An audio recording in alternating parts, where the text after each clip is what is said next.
The Chase Sapphire Reserve is one of the most overlooked credit cards in the entire credit card game, but I honestly think it could be one of the best cards out there for the right person. So to put that to the test, I figured what better way to do that than actually getting the card myself. In my opinion, nothing beats that lived experience. Now, maybe you're somebody like me that's had the Chase Sapphire Preferred for quite some time now, and you're just not really sure whether or not it's worth it to upgrade to that Chase Sapphire Reserve, or maybe you're just looking at the Chase Sapphire Reserve as an option for you in choosing which premium travel credit card you want to go with, or maybe you're just here to learn something today, and either way, this video is for you. This video is going to be broken down into three main parts. Part one is going to be a full comparison between the Chase Sapphire Preferred and Chase Sapphire Reserve to see whether or not the Chase Sapphire Reserve is worth that extra annual fee. Part two is going to be all about why I actually decided to upgrade my Chase Sapphire Preferred to the Sapphire Reserve. And then in part three, I'm going to be showing you that full upgrade process with the live call that I did with Chase's customer service agent. And by the end of this video, I hope you just have a better idea of who this card is actually for and whether or not that hefty annual fee is worth it for your personal situation or not. Without further ado, let's jump into part one, the Chase Sapphire Preferred versus the Chase Sapphire Reserve, starting with the annual fees. As for the Chase Sapphire Preferred, the annual fee on that card is just a low $95. But with the Chase Sapphire Reserve, on the other hand, you're going to be paying $550 to hold that card. As for earning rates, the Chase Sapphire Preferred is going to give you 5x back on all travel booked through Chase Ultimate Rewards Portal, 5x on Lyft through March 31st of 2025, 3x on dining, online grocery store purchases, and streaming services, 2x on travel, and 1x on everything else. As for the Chase Sapphire Reserve, on the other hand, you're going to get 10x back on hotels and car rentals booked through Chase's Ultimate Rewards Portal, 10x on Chase dining through the Chase Ultimate Rewards Portal, 10x on Lyft through March 31st of 2025, 5x on flights through the Chase portal, 3x on travel and dining, and 1x on everything else. One of the biggest differences between these two cards that we need to cover are going to be in the redemption bonuses that they both give you. For the Chase Sapphire Preferred, you will get a 25% bonus on all of your points whenever you book travel through Chase's Ultimate Rewards Portal or through their pay yourself back feature, but mainly just focused on the travel portal here. And instead of 25% on the Chase Sapphire Reserve, you're going to get a 50% bonus. We're going to talk more about the importance of that here in a bit, but now let's talk about their travel credits. The travel credits are the main ways you'll get value back from this card in paying for that annual fee. And on the Chase Sapphire Preferred, you have an annual $50 hotel credit for a hotel booking through Chase's Ultimate Rewards Portal. And with the Chase Sapphire Reserve, you have a $300 annual travel credit that is not limited just to Chase's portal, but will be awarded on basically any travel purchases. Diving into the additional perks of these cards, first, the Chase Sapphire Preferred is going to give you direct access to Chase's travel partners. It's also going to give you a bunch of travel protections, including an auto rental collision damage waiver and baggage delay insurance. Of course, no foreign transaction fees on this card. You do get complimentary Dash Pass for 1 year through December 31st of 2024, $10 per month statement credits for GoPuff through December 31st, 2023, complimentary Instacart Plus for 6 months through July 31st, 2024, and a $15 per quarter statement credit for Instacart through July 31st, 2024 as well. Now, the Chase Sapphire Reserve, on the other hand,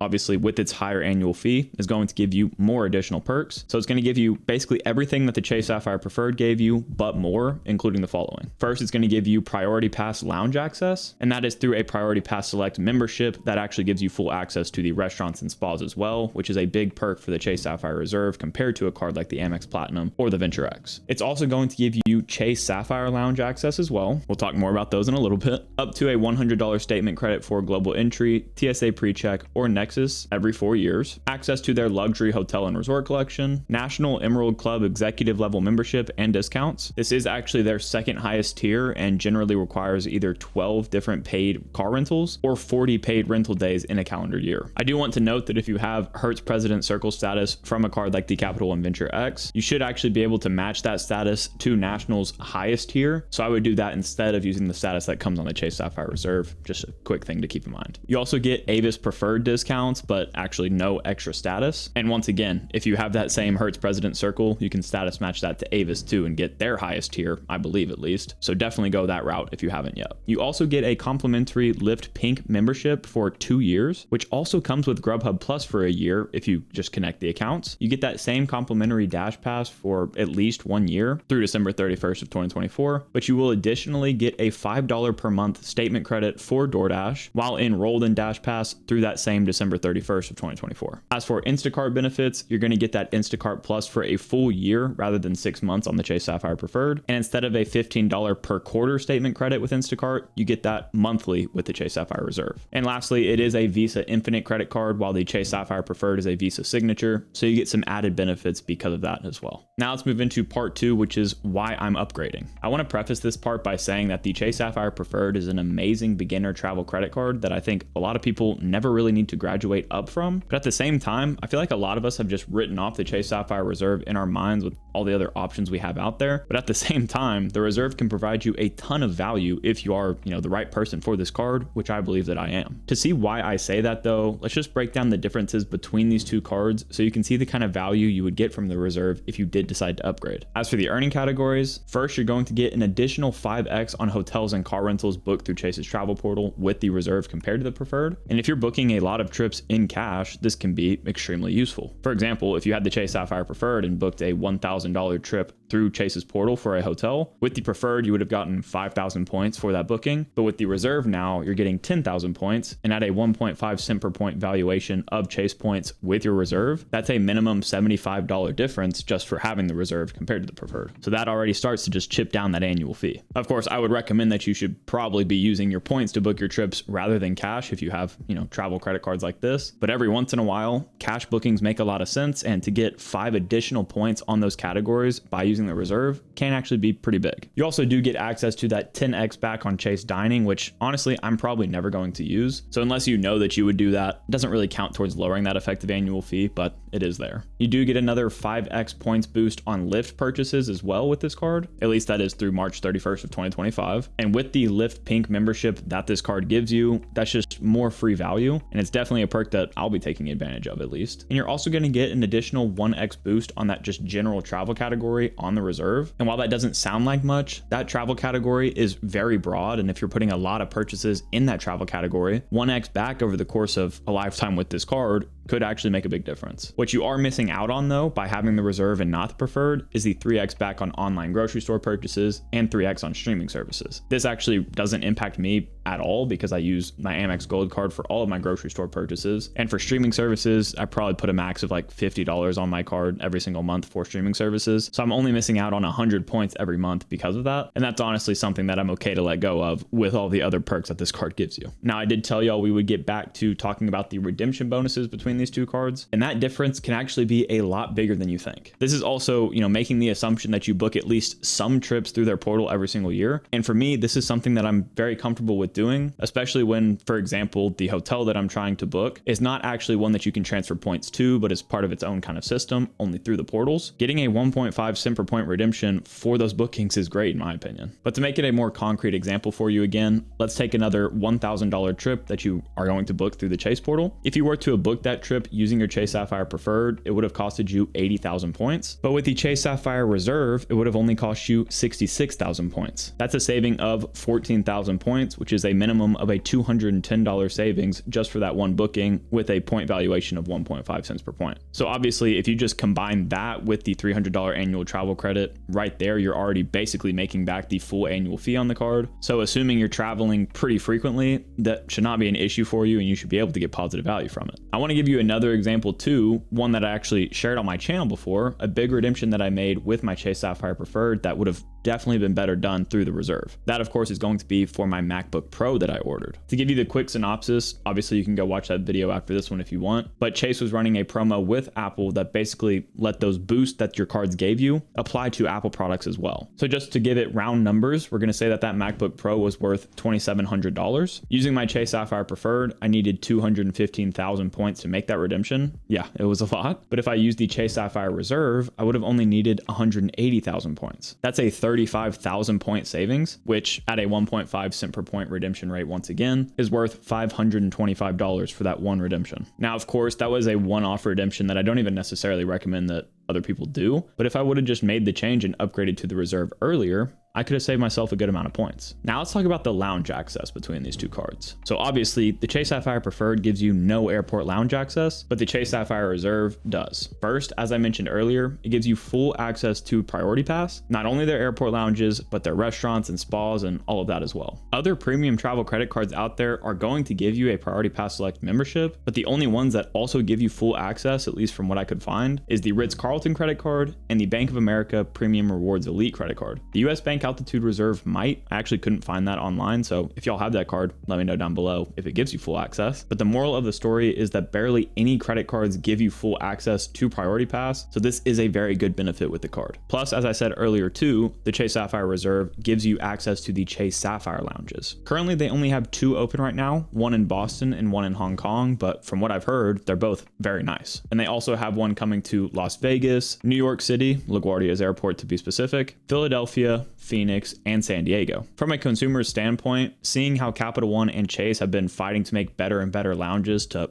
pull people away from those Amex Centurion lounges, I'm definitely excited to see what they do here, and I'm excited to have access to all of them. Another big key with this card for me personally actually has to do with the Sapphire Terrace Lounge in Austin, Texas. This is not going to be a super nice, super big lounge in Austin, but up until this point, even though I have the Capital One Venture X with Priority Pass, I've had no access to any airport lounges in the Austin airport, which is my home airport. In reality, Austin doesn't have many lounges at all, and to be specific with it, they only have one American Airlines Admirals Club lounge, one Delta Sky Club, one Chase Sapphire Terrace, and one United Club. And while we're talking about this, I do want to mention that, while I think what I'm about to say is pretty obvious, I still feel like it needs to be said, and that's that I feel like you should be choosing a premium travel credit card that gives you the most benefits, especially as it comes to airports, of course, with your home airport lounge. For example, in Austin, our actual check-in process and everything for flights is very streamlined. So I'm not necessarily a person that needs clear access right now. So while it would be nice to have on a card like the Amex Platinum, it's not a mandatory credit for me to have, which really actually shouldn't even impact my calculations of my effective annual fee on that card, basically meaning that it's a null point and shouldn't pull me towards the Amex Platinum card compared to the Chase Sapphire Reserve for this specific example. And I can say the exact same thing, honestly, about the Centurion lounges. Of course, like I just mentioned, the Austin airport has no Centurion lounges in it. They don't even have Priority Pass lounges in it. So while it'd be really nice to have access to those while I'm in other airports, that doesn't really help me at the one airport I fly out of the most. And just for the sake of the argument, yes, obviously we do have a Delta Sky Club in Austin, which the Platinum card would help me get into right now, but I never actually fly with Delta, so I wouldn't actually get that access since you need to be purchasing a Delta ticket to get into the Delta Sky Clubs. So that kind of nullifies that as well. And everything I just said can kind of be said for the Venture X as well. While I'm close to the Capital One lounge in the DFW airport, I rarely, if ever, will be flying out of the DFW airport. So even though I have the Venture X in my wallet, that still doesn't help me get any more access to lounges in Austin right now, which is why the Reserve once again just makes sense. Access to that Sapphire Terrace lounge in Austin, while nothing crazy, is going to give me consistent access to an airport lounge, which I've never been able to say before. Plus, that all-inclusive access of the Priority Pass that comes with this card is going to help me a ton in other airports. While it's a little bit watered down on other credit cards, again, just pushing home the fact that this card makes a lot of sense for me in my personal situation right now. As for the additional perks, whenever we look at the Chase Sapphire Preferred versus the Reserve, there are a lot of differences there, but the Chase Sapphire Reserve does have some that,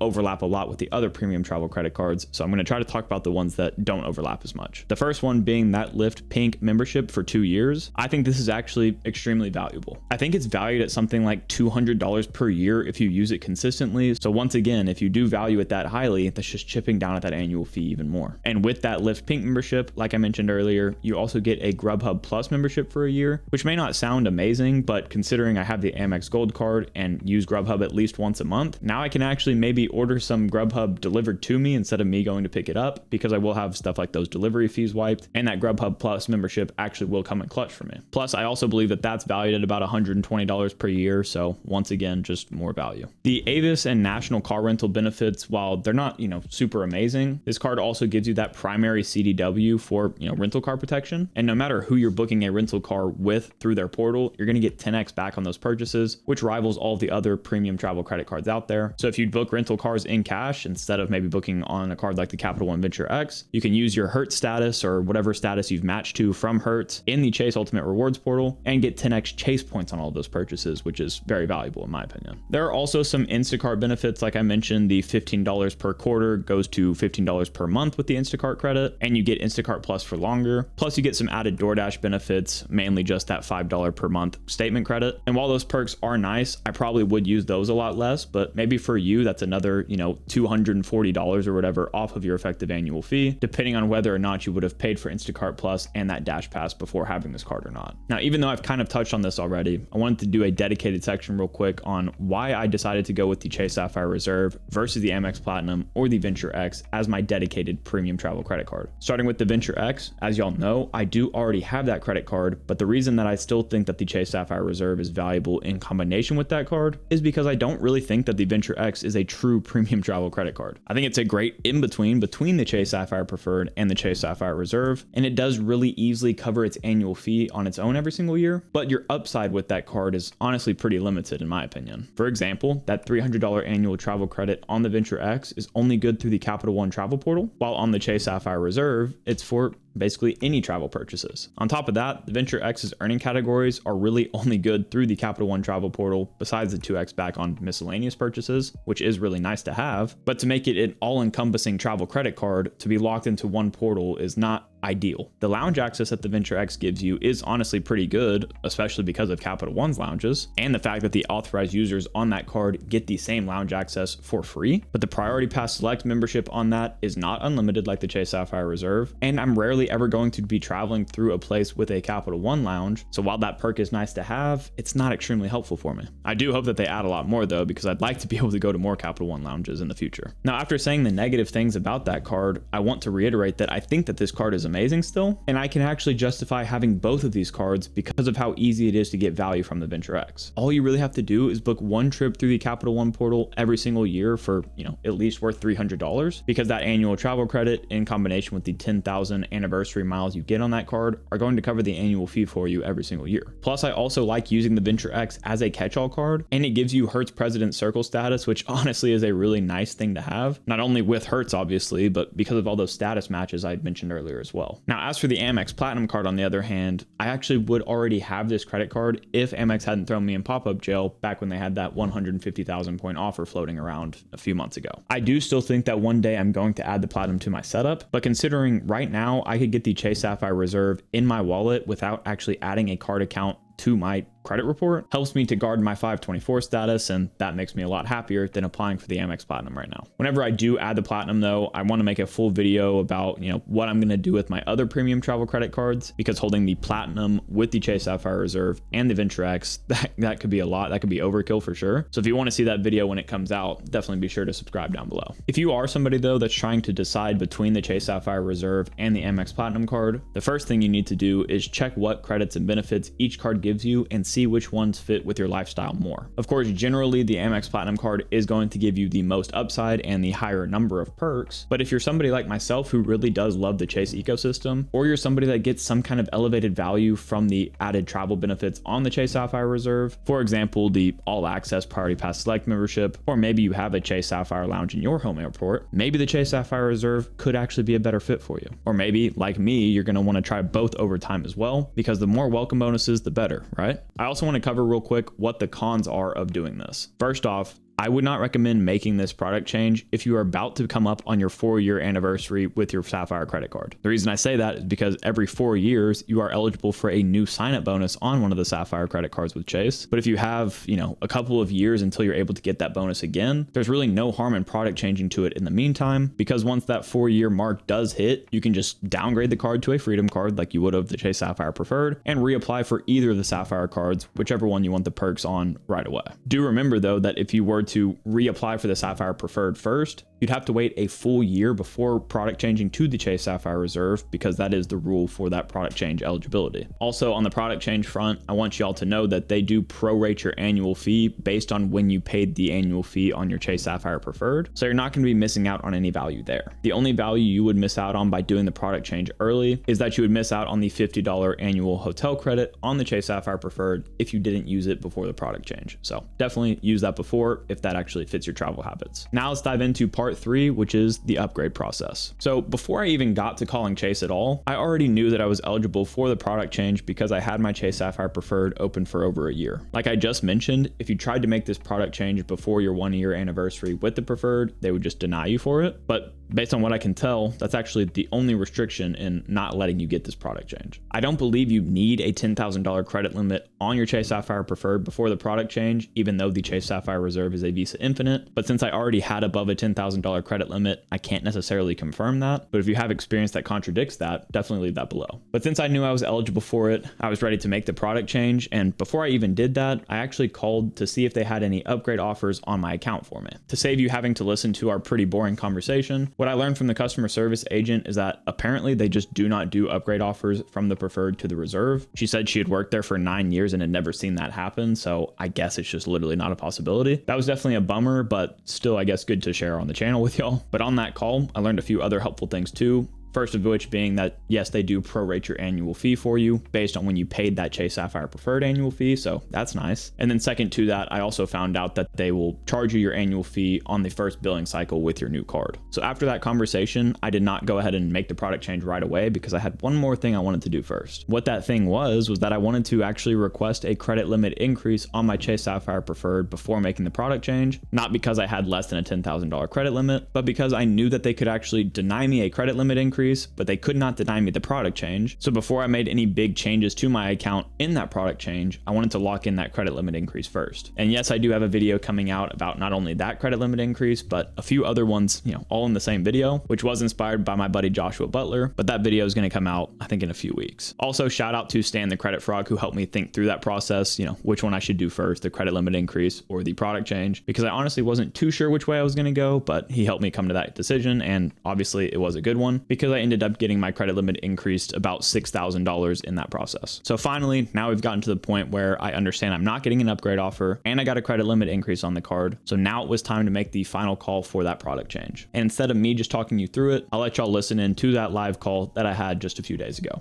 So to officially product change my Chase Sapphire Preferred to the Chase Sapphire Reserve, I'm going to go ahead and call the number on the back of my Chase Sapphire Preferred. And once I get connected with Chase's Sapphire customer service, I will go ahead and initiate that product change request with them. Thank you for calling Chase Preferred Services. How can I help you with the Chase Sapphire Preferred card? So I'm actually hoping to upgrade the card to the Chase Sapphire Reserve. I have a feeling I'm going to be getting a lot more use out of that card compared to the Preferred. Yeah, absolutely. I'm happy to help you with the product change to Chase Sapphire Reserve. Perfect. All right, here we go. Your request for a product change is not eligible for a new card member bonus. That offer is only available for new credit application. Please keep in mind when you change to a Visa Infinite card from a Visa Signature card, the benefits will be different. Any promotional balances attached to the old account will transfer to your new account based on the terms of the original promotion. There is a $75 annual fee for each authorized user added to this account. If you currently have a flexible financing balance in your account like My Chase Plan or My Chase Loan, it will remain under the same terms and conditions with your new product. New flexible financing offers may not always be available. If your annual membership fee or foreign transaction fee is changing, you will receive a letter in the mail or an electronic notice on chase.com explaining the changes and your right to reject them. Please note your expiration date and security code will change. If you have automatic charges billed to this account, you want to inform those merchants of the new account information once you receive your new card. If you're currently enrolled in a digital wallet, your ability to use this feature will be temporarily suspended. If your account number is changed, you'll need to re-add the new card to the digital wallet upon receipt. Do you wish to proceed with the product change? Yes. You'll have your new card within the next few days, probably next 5 business days. But usually they send this out by expedite delivery UPS. Yeah. It'll stay active in the meantime. Okay. And don't forget to activate your priority pass. Yes. Well, yep. Good Is reminder. there anything else I can help you with today? No, I think that's it. I appreciate it. My pleasure, Mr. Johnson. Well, thank you so much for choosing Chase. Enjoy your weekend. Yep, you as well. Thanks. If you want to see me unbox this new credit card of mine after that video is finally made, go ahead and click on this video next. As always, Odin and I both want to say thank you guys so much for watching this video. If you did enjoy it, please consider leaving a like and subscribing to the channel, and we'll catch you guys next time.